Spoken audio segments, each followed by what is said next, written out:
Hey,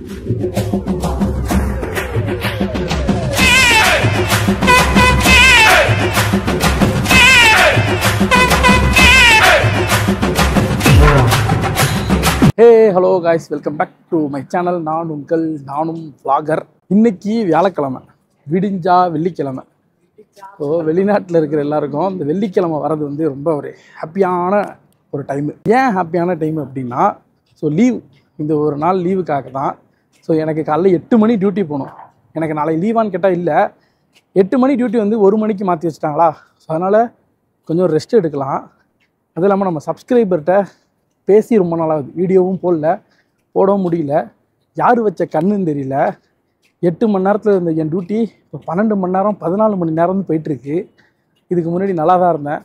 so யாரோ நம்ம subscriber ஒரு ஆள் தான் பண்ண வேலைன்னு நினைக்கிறேன் இது. அதனால் எனக்கு சுத்தமாக வீடியோ எடுக்க டைம் இல்லை. இப்போ நான் வந்தேன், டியூட்டி முடிச்சு வந்தேன்னா தூங்குறதுக்கு தான் டைம் கரெக்டாக இருக்குது. தூங்கிட்டு திரும்ப அடுத்த டியூட்டி போகிறதுக்கு. ஆனால் நாளைக்கு கொஞ்சம் லேட்டாக எந்திரிக்கிறனால ஸோ இன்றைக்கி இந்த வீடியோ எடுப்போம் அப்படின்னு சொல்லிட்டு நான் வெளியே கிளம்பி வந்தேன். இந்த ஏரியா எப்போ ஃப்ரீயாக இருக்கோங்கிறதே தெரில. எப்போ வந்தாலும் கூட்டமாக தான் இருக்குது. நான் வந்து இப்போ தான் ஊர்லேருந்து வந்து 2வது தடவையாக இந்த இடத்துக்கு வரேன். முன்னாடிலாம் இந்த இடத்துக்கு வந்து அடிக்கடி வருவேன். ஏன்னா ரூமில் குக் பண்ணுறதுனால திங்ஸ்லாம் இங்கே தான் வந்து வாங்கணும். ஸோ கம்மி ரேட்டில் இருக்கும், பெஸ்ட்டாகவும் இருக்குங்கிறதுனால. இப்போலாம் நமக்கு டியூட்டி மாறுறதுனால சமைக்க சுத்தமாக டைம் இல்லை. ஹோட்டலில் தான் போயிட்டுருக்கு நம்மளோட லைஃப். ஸோ அதனால் இந்த இடத்துக்கு வரதே இல்லை. ரொம்ப நாள் கழித்து நானே வரேன். இப்போ எங்கே போகிறதுன்னு தெரில, சும்மா அப்படியே சுற்றலாம் அப்படின்னு சொல்லிட்டு தான் வந்திருக்கோம். இப்போ குவைத்தில் இடையில ரீசெண்டாக ஒரு சம்பவம் நடந்துச்சு, ஒரு ஃபயர் ஆக்சிடெண்ட். அது எல்லாருக்குமே தெரியும். ஸோ நம்ம இந்தியாவில் உள்ள நிறைய பேர் இறந்தாங்க. அதுக்கப்புறமா குவைத் வந்து ரொம்பவே மாறிட்டு. அப்படி என்னடா குவைத் மாறிட்டு அப்படின்னா, ஸோ ரூம்ஸ் தான். இப்போ நான் இருக்கிற ரூமில் செக்கிங் வந்தாங்க. வந்து ஒரு ரூமுக்கு 4 பேர் தான் இருக்கணும். ஒரு ரூமுக்கு எவ்வளோ பேர் அலோகேட் பண்ணியிருக்காங்களோ ஸோ அவங்க மட்டும்தான் இருக்கணும். அப்புறமா ஒரு ரூமை 3ஆக அப்படியே பார்ட்டிஷன் வச்சு அடைச்சி தங்கிட்டு இருந்தாங்க இவ்வளோ நாளாக. ஸோ அதையுமே ஃபுல்லாக க்ளோஸ் பண்ணி எல்லாத்தையுமே எடுத்துட்டாங்க. இப்போ ரீசெண்டாக ஒரு 2 நாளாகவே என்னோடய ஏரியாவில் செக்கிங் பலமாக இருக்குது. ஸோ இது ஒரு ஏதாச்சும் நடந்தால் தானே அதுக்கு ஆக்ஷன் எடுப்பாங்க. ஸோ இந்த மாதிரி ஒரு ஃபயர் ஆக்சிடென்ட் நடந்துச்சு. அதை வச்சு இப்போது எல்லாருக்கும் கொஞ்சம் ரூம்ஸ்லாம் இதாகிட்டே வருது. ஸோ இந்த ஃபயர் ஆக்சிடெண்ட்டில் பாதித்ததுமே நம்ம ஆள் தான். இப்போ இந்த ரூம்லாம் காலி பண்ண சொல்லிட்டாங்களே, ஸோ இதில் பாதிக்கிறதுமே நம்ம ஆள் தான். என்னடா சொல்கிற அப்படின்னா, நிறைய பேர் வாடகை வந்து கூட போகும் அப்படின்னு சொல்லிட்டு தான் அந்த மாதிரி பார்ட்டிஷனில் எடுத்து தங்கியிருப்பாங்க. அப்படி தங்கியிருக்கிறவங்க எல்லாரையும் காலி பண்ணிட்டாங்கன்னா இப்போது அவங்களாம் அதிக காசு கொடுத்து தங்குற மாதிரி இருக்கும். நம்ம காசு போனால் போட்டாங்க, நமக்கு மெயின் உயிர் தான். ஸோ குவைத்தில் இந்த ஒரு ஃபயர் ஆக்சிடென்ட் நடந்த பிறகு நிறைய ஃபயர் ஆக்சிடென்ட் நடந்துக்கிட்டே இருக்குது. ஏன் அப்படின்னா இங்கே இருக்கிற வெயில், அந்த மாதிரிலாம் வெயில் அடிச்சிச்சுன்னா இன்னும் போக போக பார்த்தா ரோட்டில் இருக்கிற பேப்பர்லாம் ஆட்டோமேட்டிக்காக எரியும் போல். அந்த அளவுக்கு வெயில் அவ்வளோ மோசமாக இருக்குது. போன வருஷத்தோட இந்த வருஷம் அதிகமாக இருக்குது. நிறைய பேரை ரூமுமே காலி பண்ண சொல்லிட்டாங்க. அவங்க எல்லாமே ரூம் தேடி அலையிறாங்க. ஆக்சுவலாக சொல்லணும் அப்படின்னா என் கடைக்கு மேலே நிறைய ரூம்ஸ் இருக்குது. பட் ஆனால் அது வந்து கவர்மெண்ட் படி பார்த்தா அது ரூம் கிடையாது, ஒரு ஆஃபீஸ் அந்த மாதிரி தான் வைக்கணும். ஆனால் அவங்க வந்து அதை ரூமாக ரெண்ட்டு கூட்டனால அது தெரிஞ்சு இப்போ அங்கே இருக்கிற கிட்டத்தட்ட 100 பேருக்கு மேலே காலி பண்ணணும். ஸோ அவங்களுக்கு ரூம் வேணும். அவங்க இப்போது எல்லாருமே ரூம் தேடி அலைஞ்சிட்டு இருக்காங்க. இங்கே வந்துட்டோம் அப்படின்னா நம்ம வேலைக்கு போயிட்டு வர்றது தான் டைம் கரெக்டாக இருக்குமே தவிர இந்த ரூம் தேடுறது, சாப்பாடு சமைக்கிறது இதெல்லாம் ரொம்பவே ரேரு. இதில் அவங்களுக்கு வந்து ரூமும் இல்லை, ரூமும் போய் தேடணும் அப்படிங்கிறது ரொம்பவே கஷ்டமான ஒன்று தான். இப்போ இந்த ரூம்லாம் காலி பண்ணி போகும் பொழுது அவங்களுக்கு தேவையான திங்ஸ் வாங்கணும். இப்போ இதெல்லாம் செட் ஆகிறதுக்கு ஒரு மாதத்துக்கு மேலே ஆகிடும். ஏன்னா அந்த ரூம் மாறுற கஷ்டம் எனக்கு தெரியும், நான் மாறி இருக்கேன். இப்போது இந்த குவைத்தோட நிலவரம் இதுதான். நமக்கு வந்து வேலைக்கு வந்தால் வேலையை மட்டும் பார்க்காம இருக்கிற எல்லாத்தையும் தலையில் தூக்கி வச்சுக்கிட்டுமா இருக்குது. இப்போ அது வேறு பெரிய ப்ரெஷராக இருக்குது நிறைய பேருக்கு. இதுக்கு இப்போது குவைத் கவர்மெண்ட் தான் ஒரு சொல்யூஷன் எடுக்கணும். எங்கேயாச்சும் ஃப்ரீயாக கிடைக்கிற இடத்துல ஒரு பில்டிங்கை கட்டி விட்டு வேலைக்குன்னு வர நமக்கு கொஞ்சம் கம்மி காசுக்கு ஒரு ஒரு வாடகை வாங்கிட்டு அப்படியே இருந்தாங்கன்னா நமக்கு நல்லாயிருக்கும். இந்த மாதிரி நம்ம ஏதாச்சும் ஐடியா சொல்லி அதை பற்றி பேசணும் அப்படின்னா நம்ம சேனலுக்கு ஸ்ட்ரைக்கு கொடுத்து விட்றாங்க. ஏன்னா ரீசெண்டாக போட்ட ஒரு வீடியோவில் இப்போ தான் பஞ்சாயத்து ஆச்சு. ஸோ அதனாலேயே இந்த நாட்டில் இருந்து இந்த நாட்டை பற்றி பேசுறது பயமாக இருக்குது. இந்த நாட்டை பொறுத்த வரைக்கும் நம்ம வந்தோமா, வேலையை பார்த்தோமா, கிளம்பி போனோமா அப்படின்னு தான் இருக்கணும்.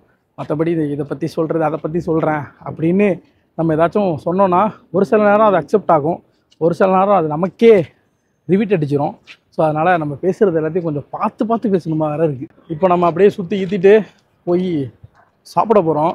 இன்றைக்கி வந்து எல்லா ஹோட்டலும் கூட்டமாக இருக்கும். ஏன் அப்படின்னா நாளைக்கு லீவு, நிறைய பேர் இங்கே வருவாங்க ஃப்ரெண்ட்ஸை மீட் பண்ணுறதுக்காக. சில பேர் இங்கேருந்து வேறு இடத்துக்கு போயிடுவாங்க. இன்றைக்கி நைட்லேருந்தே லீவ் ஸ்டார்ட் ஆகிடும் எல்லாருக்கும். ஸோ வெளிநாட்டு வாழ்க்கையில் ஜாலியாக இருக்கிற ஒரு நாள் அந்த வெள்ளிக்கிழமை தான். அதுக்கு சில பேர் தான், எல்லாரும்லாம் கிடையாது. இப்போ எனக்கே டியூட்டி இருக்குது, வந்ததுலேயும் லீவு கொடுக்கவே இல்லை. சில பேர் ஜாலியாக இருப்பாங்க. இதோ இவரை மாதிரி ஆடலாம், வெள்ளிக்கிழமை லீவு ஜாலியாக இருக்காரு. பட் நமக்கு இன்ஷா அல்லாஹ் அமையும் அந்த மாதிரி. போய் சாப்பிட்டுட்டு ரூமுக்கு போக வேண்டியதுதான். ஸோ இப்போது நாங்கள் போய் நைட்டு டின்னர் சாப்பிட போகிறோம். அதாவது ஊருக்கு போயிட்டு ரிட்டர்ன் வந்தோம் அப்படின்னா நம்ம நிலமை எப்படி இருக்குன்னா, எவ்வளோக்கு எவ்வளோ கம்மியாக என்ன இருக்குமோ அதை வாங்கி சாப்பிட்ணும். ஏன்னா அந்த மாதிரியான ஒரு ரொம்ப லோ பட்ஜெட்டில் தான் நம்ம செலவு பண்ணணும். ஏன்னா நம்ம கையில் காசு இருக்காது. மந்த் எண்டு நமக்கு இந்த மாதம் போனால் தான் சம்பளம் கிடைக்கும். அது கிடச்சாதான் நம்ம வந்து நிம்மதியாகவும் நல்லாவும் சாப்பிட முடியும். ஸோ இப்போ நாங்கள் வந்து குவைத்தில் உள்ளே கம்மி காசு, அதாவது யார் கையிலையும் காசே இல்லைனாலும் ஒரு டீ குடிக்கிற காசை வச்சு நாங்கள் பிரேக்ஃபாஸ்ட் சாப்பிட போகிறோம். ஸோ அதுதான் இப்போ நீங்கள் பார்க்க போகிறீங்க. அந்த கடையை போய் காட்டுறேன் பாருங்கள். ஸோ இந்த ஹோட்டல் தான், இங்கே தான் கம்மியாக கிடைக்கும்னு இல்லை. ஸோ இங்கே கிடைக்கும். இது மட்டும் இல்லாமல் இப்போ ஏதோ ஆஃபர் போட்டுருக்காங்க 1 KGக்கு. அதை வாங்கலாம் பார்த்தா இங்கே டைனிங் கிடையாது, ஒன்லி பார்சல் மட்டும்தான். செம்ம கூட்டமாக இருக்குது. இப்போ நம்ம ஆர்டர் பண்ண போகிறோம். 2 مسكل 2 دجاج شاورما. كم؟ شاورما 2 مسكل. ايوه. شاورما. இப்போ வந்து பார்சலை வாங்கிட்டோம். ஸோ இந்த ஹோட்டல்ல இருந்து, இந்த ஹோட்டல் பேர் என்னெல்லாம் எனக்கு தெரில, ஏன்னா அரபியில் எழுதியிருக்கு. இதுலேயும் கமெண்ட் போடுவாங்க அரபி படிக்க தெரியாதாண்டி. பேரெல்லாம் படிக்க தெரியாது, சில இது மட்டும்தான் நமக்கு படிக்க தெரியும். குரானில் வர்றது வேறு, பட் இங்கே எழுதியிருக்கிற ப்ரொனன்சியேஷன் வேறு. ஸோ அதனால் நமக்கு படிக்கிறதுக்கு வந்து கொஞ்சம் ரிஸ்க்கு தான். இந்த மத்தாம் வந்து ட்ரை பண்ணி பாருங்கள். எங்கே இருக்குது அப்படின்னா ஜஹரால எக்ஸைட்டுக்கும் சந்தில் இருக்குது. செம்ம க்ரௌடாக இருக்குது. அநேகமாக சூப்பராக இருக்கும்னு நினைக்கிறேன். இது உட்காந்து டேஸ்ட் பண்ணணும், ஏன்னா அங்கே டைனிங் இல்லை. ஸோ வாங்கிட்டு இங்கே எங்கேயாச்சும் ஒரு இடம் ஃப்ரீயாக இருக்கும், இங்கே உட்காந்து சாப்பிட்டுட்டு ரூமுக்கு போய் ரெஸ்ட் எடுத்து நாளைக்கு கொஞ்சம் லேட்டாக எந்திரிக்கணும். எனக்கு இந்த வீக்கில் இந்த ஒரு நாள் வந்து கொஞ்சம் ஹாப்பியான நாளாக இருக்குது, ஏன்னா ரெஸ்ட் கிடைக்கிறனால. ஸோ இப்போ வாங்கிட்டு வந்து நம்ம உட்காந்துட்டோம் சாப்பிட்றதுக்கு. இப்போ நம்மளோட முசக்கல்னு நினைக்கிறேன், இது கொஞ்சம் சின்னதாக இருக்குது. ஷவர்மாங்க இது. ஸோ இதுதான் ஷவர்மா. உள்ளார சிக்கனை வச்சு குபூஸ் மேலே கொடுத்துருவாங்க. அடுத்ததாக நம்ம ஒன்று கேட்டோம், அதுக்கு பேர் வந்து முசக்கல். செம்ம பெருசாக இருக்குது, ஃபுல்லாக வெஜிடபிள் வச்சு பண்ணியிருப்பாங்க. ஸோ இதுதான் அது. ஸோ இதை சாப்பிட்டுட்டு நம்ம அதை சாப்பிட வேண்டியதுதான். ஸோ இது வந்து முசக்கல் சாப்பிடுவோம்.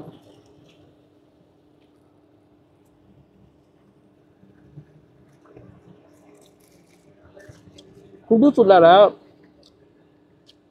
நிறைய வெஜிடபிள், சுட்ட கத்திரிக்காய், ஃப்ரெஞ்சு ஃப்ரைஸ் இதெல்லாம் வச்சு அவங்களோட மைனஸ் மாதிரி ஒரு இது அதை ஊற்றி கொடுப்பாங்க. சூப்பராக இருக்குது.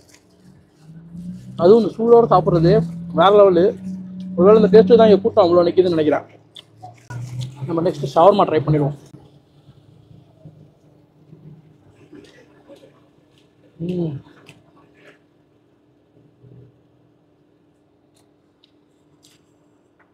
ஷவர்மாவும் சூப்பராக இருக்குது. நான் போனது இந்த முசக்கல் வெறும் 100 காசு, டீ குடிக்கிற காசு, அது வாங்கி ஒன்று சாப்பிட்லான்னு. பட் ஷவர்மா வாசம் சூப்பராக இருந்தனால அதுவுமே ஒன்று ஆர்டர் பண்ணி வாங்கிட்டேன். பரவாயில்ல, நைட்டு சாப்பாடு 1/2 தினாருங்கிறது பெஸ்ட்டு தான். இப்போ இது 2 சாப்பிட்டாலே நமக்கு வந்து வயிறு ஃபுல்லாகிடும். இதை சாப்பிட்டு நான் ரூமுக்கு போய் தூங்க வேண்டியதான். நம்ம இங்கேயே நடந்து போகிறதுக்குள்ளேயே நம்ம சாப்பிட்டது எல்லாமே செரிச்சிடும். இந்த மாதிரியான ஒரு வெளிநாட்டு வாழ்க்கை. ஸோ இன்றைக்கி ரொம்ப நாளாச்சு நம்ம சேனலில் வீடியோஸ் ஒன்று போட்டு, அதனால தான் இன்றைக்கி இந்த ஒரு வீடியோ. இந்த வீடியோ பார்க்குறீங்க எப்படி இருந்துச்சு அப்படிங்கிறத கமெண்ட்டில் சொல்லுங்கள். குவைத்தில் உங்களோட லைஃப் எந்த மாதிரிலாம் போகுதுங்கிறதையும் கமெண்ட்டில் சொல்லுங்கள். நிறைய பேர் ரூம்லாம் காலி பண்ணியிருப்பீங்க. ஸோ எப்படி இருக்குது அந்த சுச்சுவேஷன் அப்படிங்கிறதையும் சொல்லுங்கள். நம்ம சப்ஸ்கிரைபருக்கு அது ஒரு வீடியோவாக போடுவோம். ஸோ நெக்ஸ்ட் ஒரு சூப்பரான வீடியோவில் உங்களுக்கு மீட் பண்ணுறேன். Bye bye, see you. மறக்காம நம்ம சேனலை சப்ஸ்கிரைப் பண்ணிக்கோங்க, பெல் ஐக்கானை கிளிக் பண்ணிக்கோங்க. குவைத்தில் இருக்கிற எல்லோரும் சேஃபாக இருங்க.